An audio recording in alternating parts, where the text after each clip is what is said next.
Well, hello, Quest. Good to see you again. Welcome to July. Today is the beginning of this wonderful midsummer month, and so I hope it's great for you. It's going to be great for me, I hope. We have a couple of weeks here, and then Diane and I are going to take some vacation the last couple of weeks of July. We're looking forward to it to be kind of refreshed and rebuilt and renewed, and that's kind of the whole thing we've been talking about at Ezra and Nehemiah, right?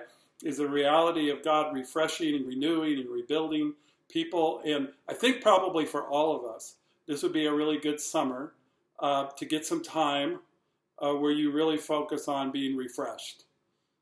Because it's been a challenging time, hasn't it? The last year and a half.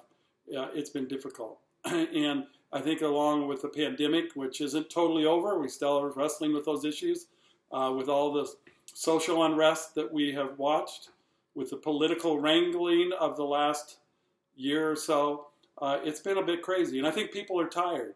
In fact, when I interact with people, I hear how tired they are, and how really it begins to come out when you're really tired. It's easy to get really angry, and I see that in the lives of people. And so I want to encourage you to get some time to refresh and deal with things. So, but there are a few things on my mind for today that I'd like to share with you that are not necessarily calendar items, but more just kind of some spiritual issues, some personal issues of how we deal with life. And one of the things that I've seen that we need to deal with, and it's hard, is dealing with the tension of life. You know, there's a tension that happens between two different sides of things. And I'm going to use this kind of scale, if you will, the justice scale, or where you weigh things against each other. So I'm going to kind of use this as an illustration for today. And on one side of that, we have things in life that are really, really good.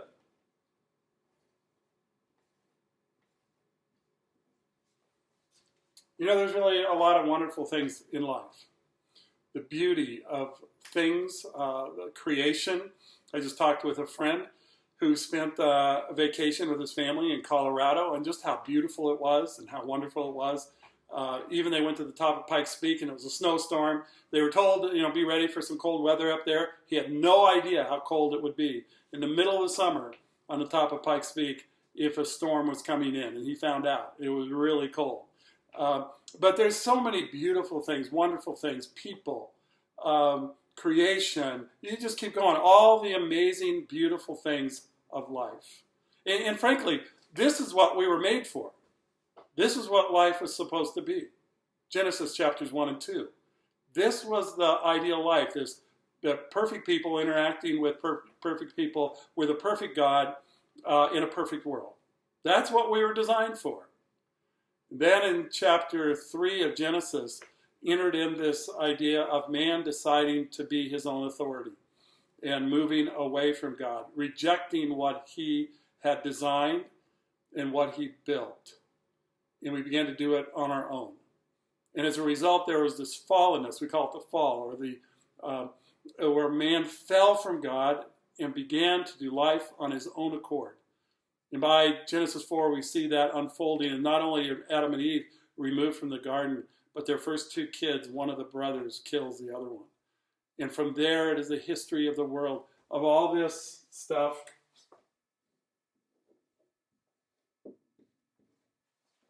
Of the bad, of the broken, of the disappointing, of the painful, of death, not just physically, but spiritually, personally. And so we live in a world where we have to try to balance these two. And in fact, we have to integrate them. Because we live in a world that's both good and bad. We live among people who are both good and bad. We are personally both good and bad. None of us are perfect. None of us have reached perfection. And so living with both the good and bad and not separating them. Sometimes we want to separate them, right? But we can't. We need to integrate them into our own personal life and personal experience. So because if you try to separate them, then you're always going to be dissatisfied, right? Because the good and the bad both exist.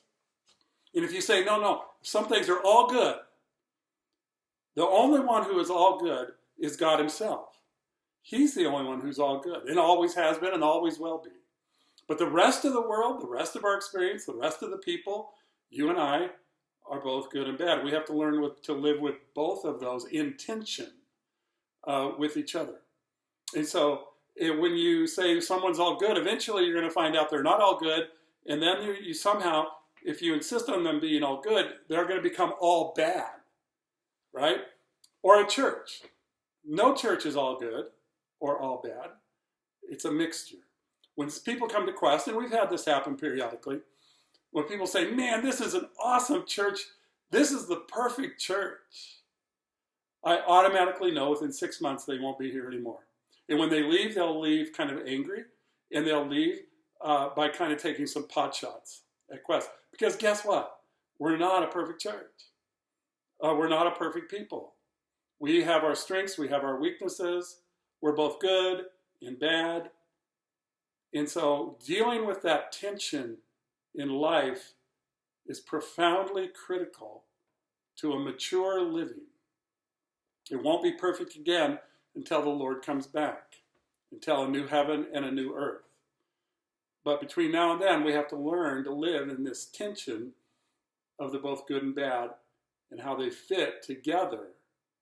Now, it's not the yin and the yang like in Eastern thinking, that in the good there's a little bit of bad and in the bad there's a little bit of good. That's not it. But we live in a world that's both good and bad. And we have to learn to live in that tension. Now, those issues come to play on something else that I want to put up here on the board. So if we acknowledge that the world is both good and bad, and that each of us and everybody else and everything and every church is both good and bad, well, then we have to own that for Quest, right? We have to admit it and deal with it, but still move forward and still keep doing what we're supposed to be doing. So this past week I had a discussion with our staff, and in this circle, I labeled this circle Quest. And I'd say, hey, what if that is who we are? That's kind of all the things we do and all the people we have and the role we have in the neighborhood and the community. That's who we are. Well, what if God were to allow us to expand, to become more? Maybe more people, more programs, more this, more that, knowing that this particular campus has limited ability to grow, too many people. If it grew too much, we'd have to either sell this and buy another place, which is not our intention. Because our intention is that if it ever grew bigger and we needed to expand, that we would simply then plant another church, which we would love to do, right? So if there was growth, and that's not the total goal. The goal more is to be mature than it is to be growing. But healthy things do grow, so we'd love to see it grow. But what would it be if it began to grow bigger and bigger to a whole different dimension? Well, that'd be awesome. That'd be great. But we don't want to get caught up in that, but we want to be interested in that and see if it'd grow. It's always would like to see the kingdom of Christ grow not only in each one of our hearts, but in the hearts of other people and their connectedness and being part of the whole deal. So that would be awesome. But in order to do that, for that to happen, we ask the question that what needs to happen inside of what we already have? What needs to happen inside of Quest? If we want to be a church that's loving and warm and inviting and full of faith, and it's patient, that has integrity, well, what do we need to do practically to help people be a part of that? And so over here, we began to list things in our staff meeting about all that needs to happen. But at the end of the conversation, what we really determined is that everything that needs to happen right here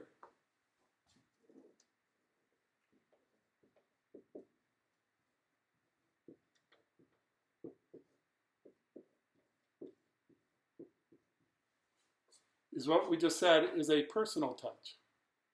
It has to have a very human touch, a very personal connection. It has to be real and authentic. It has to be people together, people connecting with each other. It has to have that personal touch so that you say, hey, it's not a perfect church.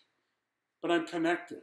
It's real. It's authentic. It's growing in a deep, heartfelt way with each other. I know people there. People know me.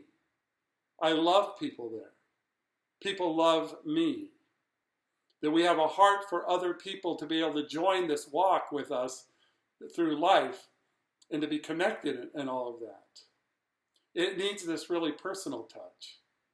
And so I think that pushes up against just the impact of the last year and a half, where re-engaging and reconnecting has been very difficult. And I think it's going to be difficult for a while. But I think as we begin to push back against that, and we begin to be more and more personal with one another, I think the better we'll do. So in that personal touch, it has to be real people.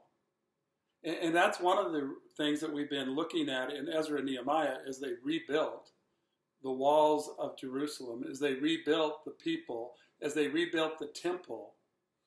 The reality was that they kept listing all these names, difficult names to pronounce. But they kept listing all these people because the people, the individuals, the groups really mattered. And I think it just illustrates the fact that we need every person involved, doing their thing, working out of their gifts and their strengths, but also just meeting needs. And so I really want to encourage each of us, to really step in and get involved, to be connected, whether it be in a small group that you might need to be a part of, or to be volunteering in service somewhere, helping us with the ministries that our outreach ministries, for international ministries, wherever it might be. Where is it that you could be a part? Where is it you could help us give the personal touch, where you're seeing people eyeball to eyeball, elbow to elbow, working together, being connected, because it's really so profoundly important in life. And not requiring that this church or any church be perfect, and not requiring that every person be perfect. We begin to understand that each of us are inadequate people. We have our faults. We have our foibles. We have places we're not very good. But we have other things that we do have to offer.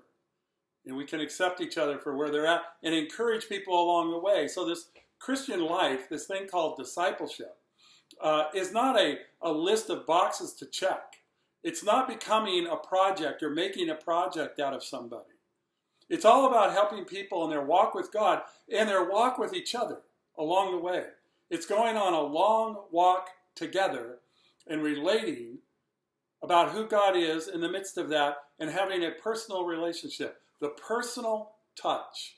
It becomes sometimes where we need Jesus to have skin. And that's why he made us to be his hands and his feet, the body of Christ. Well, he's the head, but he said we're the body. And we interact and we're connected. We're doing life together, right? So I just want to encourage us in the midst of dealing with this tension of life, and how we do it together is not easy, but profoundly important. Okay? All right, that's early July. I hope it carries you for a while. And I love you guys. I look forward to seeing you.